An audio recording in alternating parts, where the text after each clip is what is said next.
Hola, ¿cómo están todos? Mi nombre es Silvana. Habrán visto mis datos de contacto y mi información personal. Estoy hablando desde Uruguay y desde mi experiencia como coach, habiendo utilizado el eneagrama y el mapa astral como elementos de diagnóstico, como prácticas de coaching y como información de evaluación en general. Por supuesto, esta conferencia es grabada, por lo tanto no vamos a tener lamentablemente la opción de interactuar, pero sí quisiera solicitarles que si tienen preguntas, comentarios, que las escriban en el chat en este momento. Yo voy a estar asistiendo a mi propia conferencia, voy a estar contestando. También están mis datos de contacto en la información en general de la conferencia y ahí me pueden contactar por correo electrónico, por LinkedIn, por WhatsApp, por cualquier medio para contestar preguntas, para agendar una reunión y charlar lo que consideren necesario sobre este tema. Mi objetivo es simplemente compartir la información experiencial que he ido logrando a lo largo de los años con estas dos herramientas y ver si de alguna manera podemos encontrar elementos en común que nos permitan seguir agregando herramientas a nuestras valijas de coaches. Voy a compartir pantalla y voy a intentar compartir lo que hasta ahora ha sido la información que yo tengo y cómo la he ido a lo largo del tiempo estructurando en base a las dos cosas. Me interesó en este caso específico hablar con coaches porque no es necesario explicar el eneagrama, sino simplemente algunos aspectos del mapa astral que nos permitan intentar unirlo al eneagrama. Como saben, bueno, este es el título lo puse yo en Astrograma como unión de ambas disciplinas. Mi objetivo es intentar eh, conversar con ustedes de dónde viene el astrograma tal cual yo lo utilizo, en qué consiste, cómo se relaciona con el eneagrama y finalmente qué información nos brinda como coaches o como herramienta de diagnóstico en sí. En primer lugar, les voy a hablar un poco de mi recorrido, cómo llegué yo a esto para que se entienda un poco de contexto. Luego, de dónde viene la información del mapa astral, como yo la utilizo, en qué consiste y cómo la relaciono yo con el eneagrama. En cuanto a mi recorrido, habrán visto que mi formación original es en educación y yo comencé trabajando en mi carrera como educadora y como evaluadora en educación en la especialización de estrategias y estilos de aprendizaje. Así fue como hice mis maestrías y así fue como comencé intentando evaluar estilos y estrategias de aprendizaje en personas que tenían que aprender mucho muy rápidamente. ¿Cuál era el contexto? Yo trabajaba para Naciones Unidas, tanto como intérprete como docente, y lo que tuve que hacer fue desarrollar tests de estilos y estrategias para poder detectar cómo las personas aprendían más rápidamente en situaciones de contexto en las cuales debían aprender mucha información o mucha experiencia en poco tiempo. Eran actividades de Naciones Unidas en las misiones de paz. Como sabrán, Uruguay es un país que fue pionero en misiones de paz. Fue uno de los primeros países y fue quien gestionó y quien organizó toda la información en cuanto a lo que ahora son las misiones de paz. Y Uruguay tenía contingentes que debían desplegar en situaciones culturales muy diferentes, como el Congo, Sinaí, Haití, etcétera, y debían aprender muchas cosas muy rápidamente en cuanto a logística, en cuanto a inteligencia, en cuanto a idioma, en cuanto a cultura de otro lugar, y tenían meses, pocos meses para aprender todo eso y desplegar por un año entero. Recuerden que si van al Congo, despliegan, están un año entero y no va helicóptero en ese año, tienen que ese año poder sobrevivir, y para eso tienen que aprender muchas cosas y para eso nosotros intentamos personalizar la capacitación que le dábamos, saber con quién estábamos tratando en base a los test de estilos y estrategias de aprendizaje y cómo podíamos enseñarles para que la enseñanza y el aprendizaje fueran más efectivos, para que aprendieran más rápidamente y para que utilizaran lo aprendido. ¿Mm? Em, Esto incluía desde informaciones médicas que ellos no tenían, por ejemplo, enfermedades, vacunas, etcétera, primeros auxilios, el idioma del país, la cultura, etcétera. ¿De dónde viene esta rama? Es porque Naciones Unidas se dio cuenta que Estados Unidos había perdido la guerra de Vietnam, básicamente porque sus soldados eran mucho más lentos que la contraparte para aprender información sobre el otro país. Y fue así que se intentaron especializar en estilos y estrategias. ¿En qué participé yo? En parte de la creación de estos tests, la implementación de los mismos, la administración y como a su vez yo era la intérprete simultánea de todos estos eventos, conocí el principio y el fin de las historias. ¿Por qué le cuento esto? Porque estas evaluaciones me llevaron a mí a ver, ok, existen evaluaciones, existen círculos que organizan las personalidades, organizan cómo las personas aprenden, organizan cómo las personas procesan la información y organizan cómo las personas emiten esa información al mundo. Entendemos para aprender el hecho de gestionar, de comprender, de organizar y de administrar información nueva. Eso me llevó, estilos, estrategias, a la consideración de otros círculos. De ahí hice mis viajes por el DISC, que soy acreditada en el Global DISC. Hice mis viajes por el Enneagrama y por el mapa astral. Ahora estoy en la etapa de consolidación de los círculos y en este momento vamos a hablar del Enneagrama y del mapa astral como dos círculos de evaluación y de conocimiento de la personalidad y de las motivaciones humanas, ¿no? En primer lugar, si hablamos específicamente del mapa astral, yo les voy a intentar explicar mi concepto de mapa astral. Es el que yo he trabajado hasta ahora, que viene de Caldea, del reino de Caldea, de aproximadamente 700 años antes de Cristo, de la ubicación de Ur, lo que ahora sería Irak, y de la astrología árabe. Estamos hablando de una astrología que no tenía hora de nacimiento ni cartas astrales como las conocemos hoy, pero sí tenía algo muy interesante que son estos figurats, que son observatorios. Son lugares donde los observadores estaban en una posición donde observaban el cielo, donde estaban al final de este observatorio, donde su trabajo ordenado por reyes era mirar para arriba, en desierto, donde no hay viento, donde no hay frío, donde hay cielos límpidos. Su trabajo era observar y predecir fenómenos meteorológicos. Imagínense una persona acostada hacia arriba mirando, ve un círculo, que son los círculos que seguimos trabajando hoy. El círculo del mapa astral, el círculo del enneagrama, específicamente hoy. Estas personas, mirando el cielo todo el tiempo, pudieron observar que había fenómenos que se repetían en la Tierra que tenían que ver con cosas que sucedían arriba. Y así fueron estableciendo mapas astrales, se llamaron.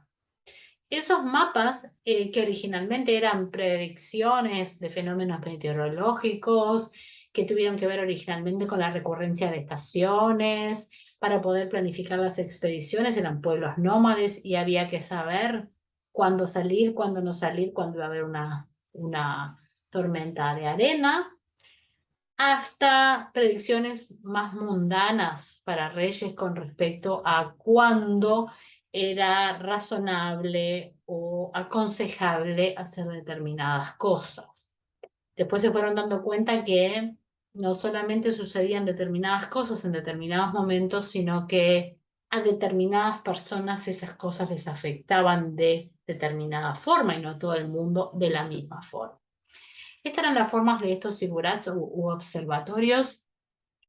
Ven que mirados de arriba pueden ser un enneagrama, pueden ser un mapa astral. La persona estaba acostada en la parte de arriba y mirando así dibujaba el círculo y dibujaba el mapa en relación a lo que estaba viendo arriba durante todo el año. Ese era su trabajo, vivir de noche, mirar para arriba, dibujar, aconsejar, no equivocarse porque los errores se pagaban con la vida.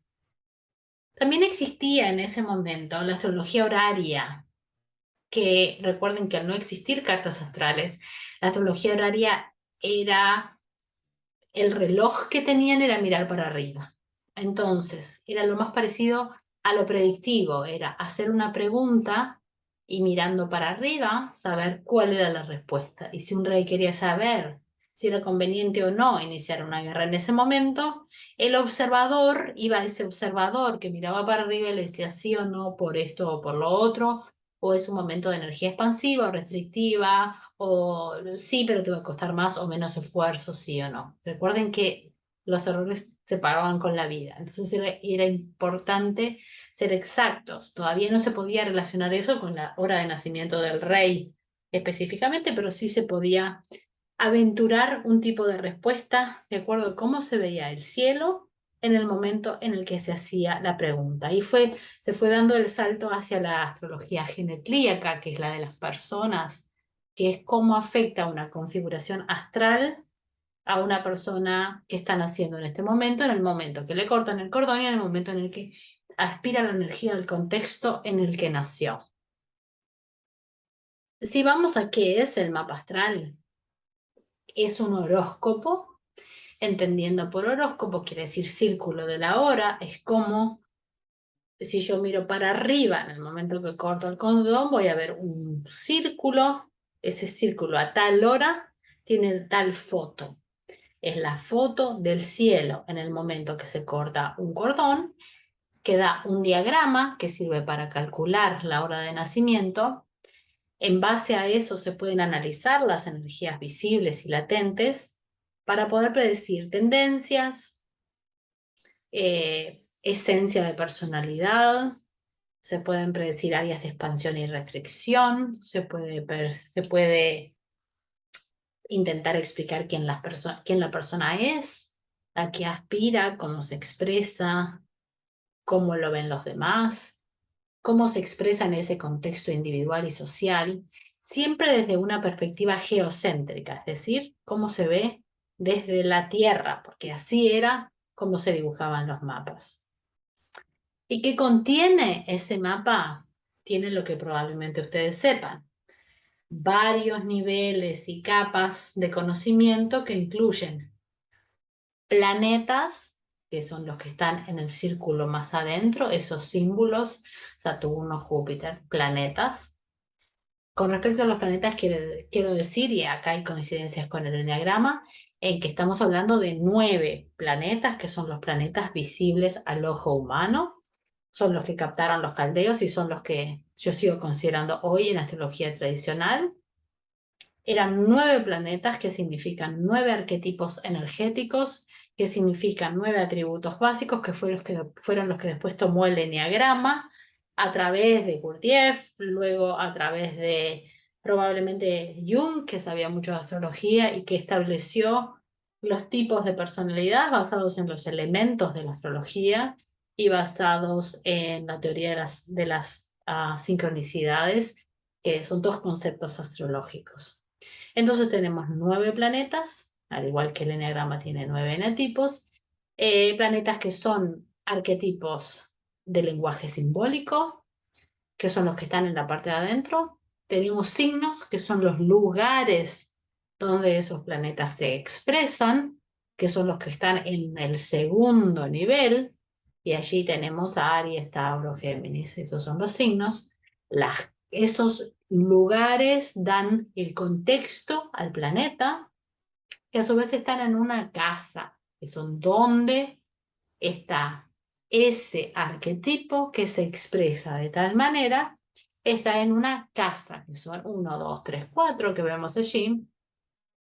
A su vez tenemos 4 cuadrantes con 3 casas cada una, que expresan también la ubicación en la totalidad de esa vida humana. Y también tienen tránsitos, que son planetas que andan por afuera, que son planetas que están sucediendo en el momento en el que se mira la carta, no en el momento que nace la persona. Esto es mucha información, incluye bastante más que el eneagrama, pero quería darles un pantallazo general de lo básico que se considera al ver un mapa astral. Estos signos que les mencioné se caracterizan por el tipo de energía que significan. En ese sentido estaríamos hablando de tipo de energía a fuego, aire, agua y tierra, de acuerdo a los colores que tenemos allí.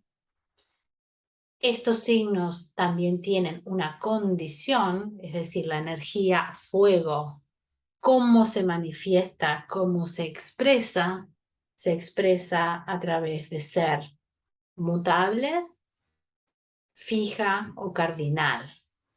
Es decir, si es cardinal, comienza, si es fija, consolida, y si es mutable, transforma. Y también esos signos se expresan en cuanto a su polaridad, es decir, emiten o reciben energía. Si les muestro la siguiente gráfica, pueden ver cómo allí están divididos los 4 elementos básicos: fuego, y lo que significan tierra, aire y agua. Los signos que incluyen las casas a las que se relacionan, se pueden ver allí. Y en el siguiente pueden verlos, además de con su elemento por el color y su condición, los pueden ver organizados, y en este también con respecto a su polaridad. Hay un elemento, por ejemplo, fuego, con condición, por ejemplo, cardinal, es decir, un fuego es una acción rápida y creativa que inicia una polaridad positiva, puesto que emite más bien en lugar de recibir, y ahí tienen la consideración total de todos los elementos en los signos, en las casas y con los planetas correspondientes. Como ven, siempre estamos hablando de capas. Estamos hablando de capas que se relacionan a varios niveles, una capa más otra capa más otra capa. Hasta aquí, ¿en qué puede relacionarse esto con el eneagrama? ¿O en qué forma? Si hablamos del tipo de energía, cardinal, fijo o mutable, de pronto no tanto.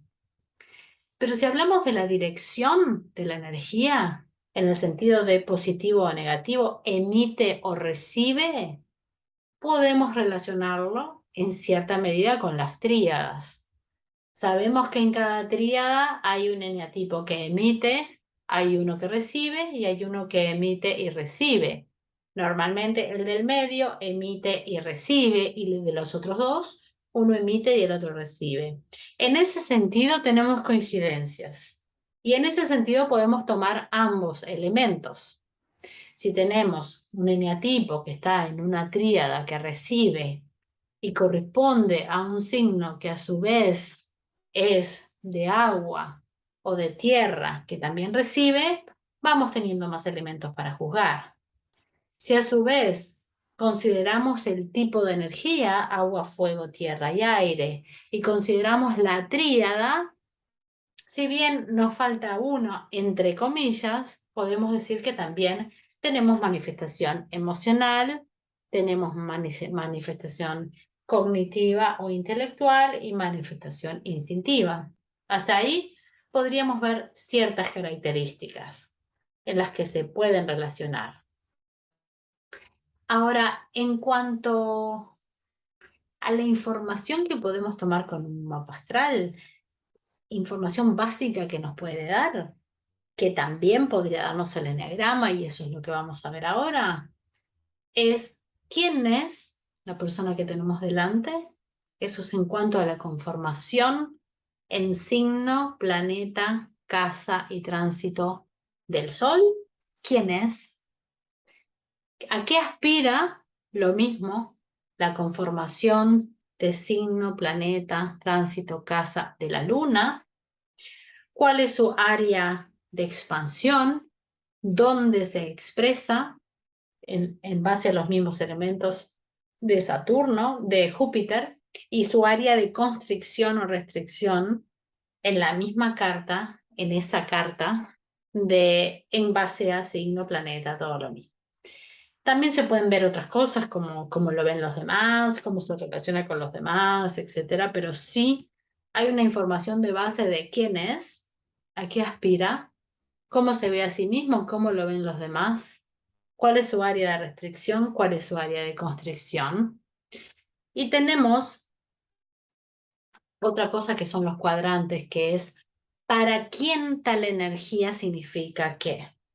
Entonces, una energía de orden y organización, como sería la eneatipo 1, te puede decir a través de una carta si es más bien para sí mismo, si es más bien para otros, si es más bien para sí mismo a través del pensamiento, la organización, la sistematización, o si es para sí mismo a través de la acción, o si es para otros a través del pensamiento, la sistematización, la estructuración, o si es para otros a través de la acción. Hay otra diferenciación, que es la diferenciación de los cuadrantes que me dan es acción o es pensamiento y es para sí mismo o es para otros. Está volcado en esta vida humana mayormente para otros o para sí mismo. Está volcado en esta vida humana mayormente a través de pensamientos, ideas, estructuras abstractas o a través de acción. Eso es algo que probablemente el eneagrama no nos dé, pero una carta astral sí nos puedes dar. Aquí tenemos una carta real donde podemos ver, por ejemplo, la carga de elementos que tiene, ¿no? Cuánto tiene de fuego, de aire, de tierra y agua, y vemos que esta carta tiene mayormente fuego cardinal, es decir, tendrá energía de acción que emite hacia afuera a través de la iniciación de actividades que se darán, después lo veremos en la carta, en tales casas, en tales áreas de la vida y que mayormente funcionará o prenderá la perilla o se accionarán en determinados momentos de la vida. Esta persona tiene una carta clara que nació a mediodía, con el sol a mediodía se ve todo lo que hay, se ve el sol a mediodía, muestra lo que es, no hay segundas agendas, hay energía positiva de inicio, hay una cierta carencia de tierra y agua, es decir, que va a haber poca evaluación tanto material como intuitiva de determinadas situaciones o sensorial, emocional, y va a haber que trabajar en determinada gestión de determinadas emociones en determinados momentos frente a tales áreas de la vida que veremos después. Las cartas astrales hoy en día nos dan esta información, también la pueden ver de la forma que la puse abajo, ¿no? Que ven cómo en generalidades se pueden ver los elementos, cuánto tiene de qué, las polaridades, las modalidades, en qué hemisferios. Estos son cálculos que se hacen a través de ecuaciones que dan números que sabemos qué energía mayormente tiene, cómo se expresa, en qué áreas, dónde y cuándo. Lo que está abajo no corresponde a la misma carta que está arriba, pero quería mostrarles otro formato. Mucho de la carta, ya hablé. Ahora pasemos más bien al eneagrama. El eneagrama, por otra parte, es un diagrama de 9 puntas, como sabemos, que es de autodiagnóstico, que autodiagnostica la conciencia y la motivación. Son mecanismos de afrontación que una persona tiene de acuerdo a a 9 determinados tipos de personalidad, llamados eneatipos. ¿Y en qué difiere del mapa astral a nivel general? ¿O en qué se asemeja a nivel teórico? Lo primero es que ambos son círculos. Eso es lo primero a simple vista. Pero hay algunas diferencias. Por ejemplo, el eneagrama se autorreferencia y autodetermina. Quiere decir que es la persona quien determina a través de las respuestas a determinadas preguntas quién es y se refiere la persona a sí misma. Es autorreferenciado y autodeterminado. Mientras que el mapa astral es astro determinado y astro diferenciado. Quiere decir, la persona no hace nada, simplemente nace y se toma la foto del cielo en el momento que nace. Los astros dicen quién es y los astros determinan a la persona, no la persona se determina a sí misma. Por esa condición también es que el mapa astral es una foto que se saca al nacer, al cortar el cordón, y el eneagrama se realiza siempre mucho más tarde en la vida, en algún momento en que la persona pueda completar este test. Hay diferentes discrepancias con respecto a en qué momento esto es, pero claramente nunca es al nacimiento, por lo tanto es poca la influencia que se puede tener por coaches, padres, educadores, en cuanto a actuar en base al eneagrama en los momentos de formación de la personalidad, lo que sí se puede hacer en el eneagrama. Se puede sacar un mapa astral de un bebé y se puede gestionar mejor su personalidad en los años en los que ésta se forma. También el eneagrama se supone que es un mecanismo de afrontación, una conducta o un tipo de personalidad que se forma en base a una impronta, en base a una experiencia que genera una impronta, que hace que la persona forme determinadas creencias que hacen a su vez que actúe de determinada forma. El mapa astral la persona no tiene ninguna injerencia. Es esa foto, la foto establece estos datos básicos, por lo menos que les mencioné, quién es, a qué aspira, cómo lo ven los demás, cuáles son sus áreas de potencialidad de restricción, en qué momento se pueden dar, cuándo, en qué contexto, etc. También otra diferencia es que el eneagrama es tipológico, más bien. Si bien hay una distribución de atributos de acuerdo a los porcentajes de eneatipos, da un tipo. El mapa astral da una persona. Es un mapa totalmente distinto. También hay una distribución de energías, pero que es única. También puede ser transpersonal porque se pueden analizar grupos o situaciones de contexto. El eneagrama tiene que ver con quién la persona es y cómo se comporta. En eso es igual al mapa astral, quién es y cómo se comporta. El eneagrama es individual, es solo la persona. El mapa astral es la persona más su contexto histórico, cultural, psicológico, cognitivo. Y el eneagrama es atemporal, es decir, tú eres este tipo, independientemente de cuándo en la historia te toque ser este tipo. En cambio, el mapa astral considera el contexto. Tú eres este tipo individual en este contexto histórico. Lo que no tiene el eneagrama tampoco son casas, es decir, dónde, en qué área se desarrolla qué cosa, ¿no? Lo cual la carta astral sí lo muestra. El mapa muestra en qué área tal característica de personalidad se expresará más o menos, en qué área se expresará con más o menos éxito o más o menos, entre comillas, fracaso, en qué área llevará a concreción, en qué área no, en qué área, etc. Y ahí tenemos las casas y las áreas explicadas a muy grandes rasgos. De acuerdo a los cuadrantes, es decir, si miramos solo los cuadrantes, con la carta astral podemos ver las áreas de fortaleza en el medio cielo, arriba, en qué áreas estará fuerte, en qué áreas tendrá herramientas para funcionar, en qué áreas el fondo del cielo, abajo del todo, no tendrá herramientas para funcionar, o menos herramientas, o le costará más esfuerzo adquirir esas herramientas, o cómo lo ven los demás. El ascendente que está marcado ahí, que el ascendente es el este, el punto más este del momento en el que nace la persona, que es por donde sale el sol. Cuando alguien nace, se corta el cordón, se saca la foto del cielo y se mira el ascendente. ¿Para qué? El ascendente es el este, por donde sale el sol, y es qué astro estaba saliendo por el ascendente en el momento que la persona nació.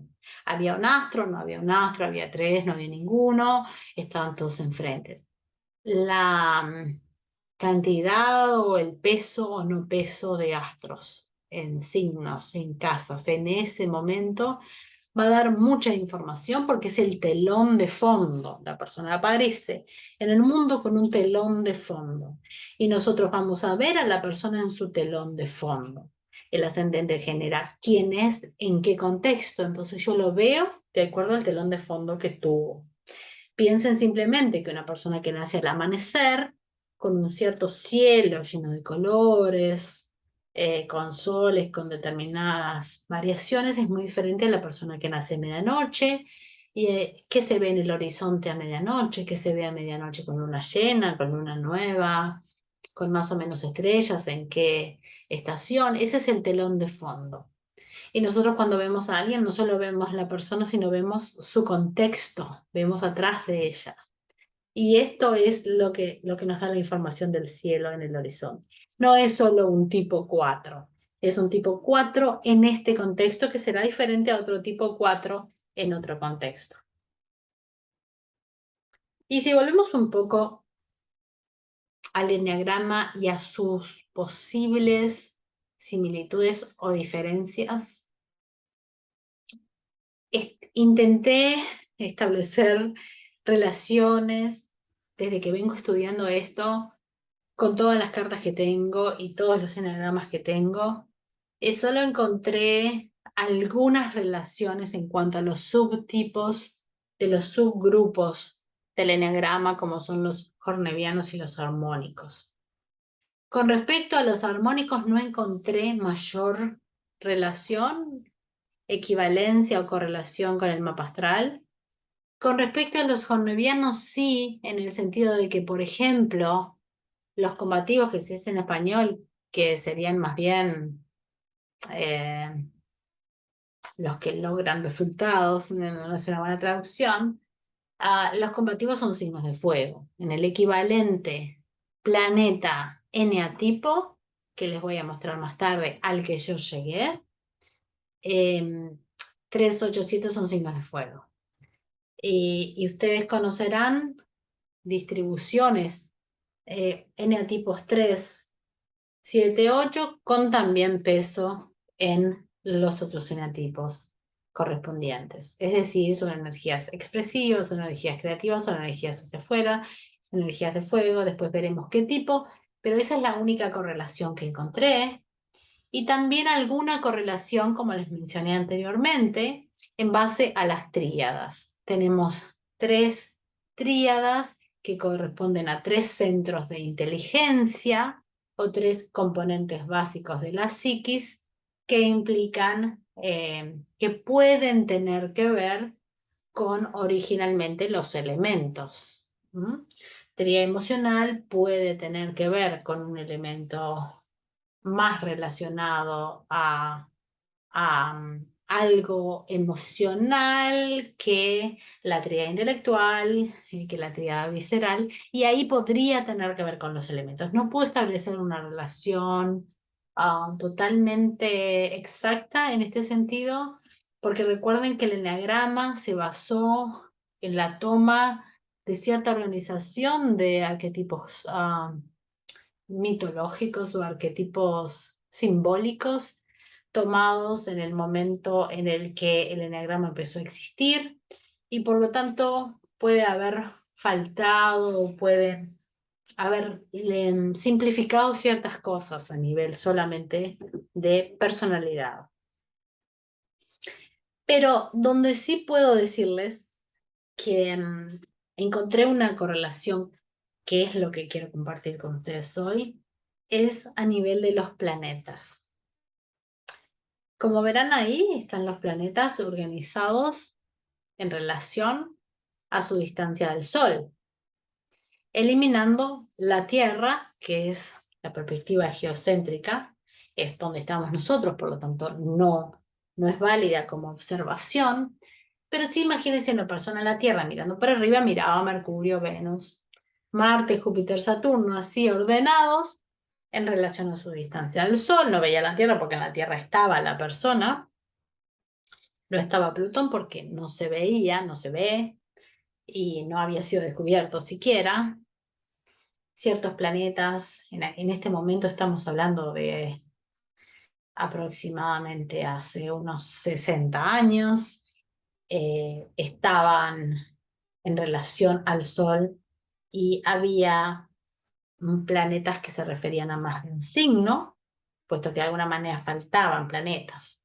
Entonces estamos hablando de 9 planetas, estamos hablando de 9 arquetipos, estamos hablando de 9 lenguajes, lenguajes simbólicos y de 9 eneatipos. ¿Y por qué les traigo estos planetas?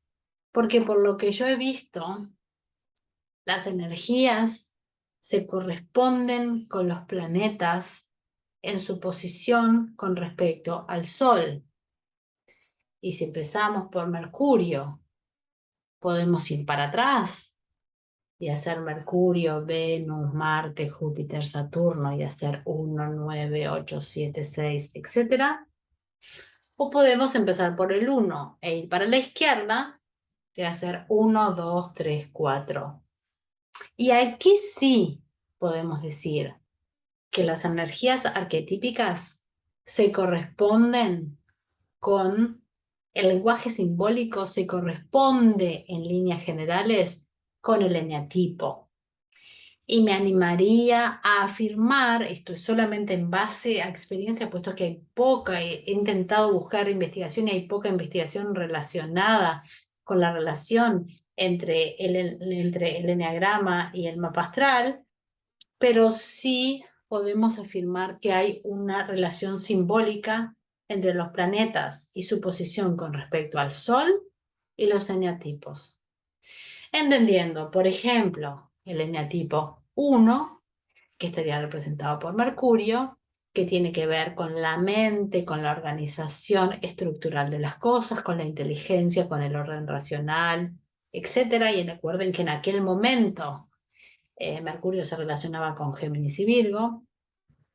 Luego tenemos planetas como Marte, que corresponden al 8, que también simbolizan delimitación de límites, agresión, la manifestación del deseo, sexo, coraje, competencia, todo lo que sabemos del 8 y todo lo que sabemos de Marte, como representación arquetípica, perdón. Júpiter lo mismo.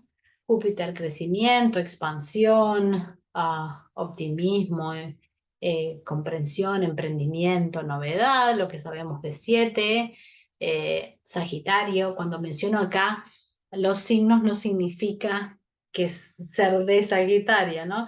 Significa que, porque ser de Sagitario significa que el Sol está en Sagitario, eso no significa nada. Lo que estamos hablando es cómo una carta expresa la energía de fuego correspondiente a Júpiter, que es fuego mutable, y cómo la suma de las ecuaciones da mayormente una energía mayormente 7 o mayormente Júpiter. No significa que el Sol esté en Sagitario, ¿no? O que la persona sea de Sagitario.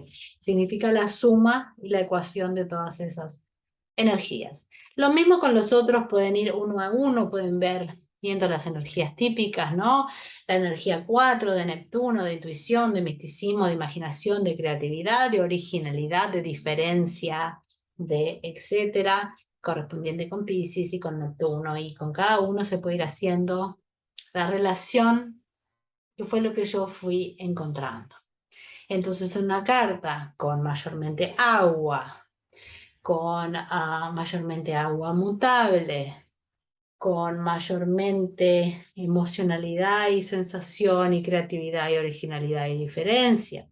Si a su vez aparece como atributo presente, un atributo del eneatipo 4, dependiendo del ala y dependiendo de otras clasificaciones, podemos acercarnos a una conformación, ya sea para diagnóstico o ya sea para coaching o sea para educación o para lo que sea, mucho más cercana a ser más exactos y más eficientes en nuestras preguntas antes de conocer a la persona o habiéndola recién conocido. Es decir, ahorra mucho tiempo, y esto me vuelve a mi situación de misiones de paz. Es decir, hay poco tiempo, tenemos que trabajar con la materia prima que tenemos que lograr que estas personas incorporen conocimiento en forma rápida, y si los conocemos, les vamos a personalizar la información para que ellos puedan digerirla de la mejor forma posible y más eficiente. Eso que ha funcionado a nivel de estilos, estrategia de aprendizaje. Si a eso le sumamos un eneatipo o una distribución de atributos del eneatipo y un mapa astral, tenemos mucha información por delante. Sabemos quién es, sabemos qué quiere, sabemos cómo lo ven los demás, sabemos cómo piensa él que lo ven los demás, conocemos sus áreas de restricción, sus áreas de expansión, los momentos de la vida en los cuales puede ser más o menos eficiente, en qué áreas de la vida puede hacerlo. Eso es importante porque el momento en el que nos reunimos con las personas también es importante. Eso me trae también a las cosas que nos trae el mapa astral, que es cuándo y dónde, que son preguntas que no responde el eneagrama, ¿no? El eneagrama te da un eneatipo y no te dice cuándo ese eneatipo se manifiesta mejor o peor, ni dónde, ni en qué áreas. Esto es algo que se puede ir incorporando. Entonces ese sería mi resumen. Si vamos del 1 para atrás y el 1 fuera Mercurio, tenemos Mercurio, Venus. La Tierra está eliminada. Como dijimos, Marte, Júpiter, Saturno, Urano y Neptuno, cada uno correspondiente a un signo, que no quiere decir que ese sea el signo de nacimiento de la persona, quiere decir que ese es el signo que lo representa. Y tenemos el eneatipo que le corresponde. Habría mucho para decir sobre todo esto. Esto es muy preliminar, es lo que yo he podido internalizar con la experiencia. He intentado iniciar cursos, conversar con coaches sobre esto, me han traído mucha información. Yo estoy simplemente acá compartiendo mi punto de vista, compartiendo el proceso, mi proceso de aprendizaje con ustedes y agradeciéndoles también que tengan interés en escuchar este tema. Pienso que hay mucho más para hacer, agradezco y considero bienvenidas todas las opiniones. Todas las personas que estén interesadas en seguir estudiando esto me parece muy interesante.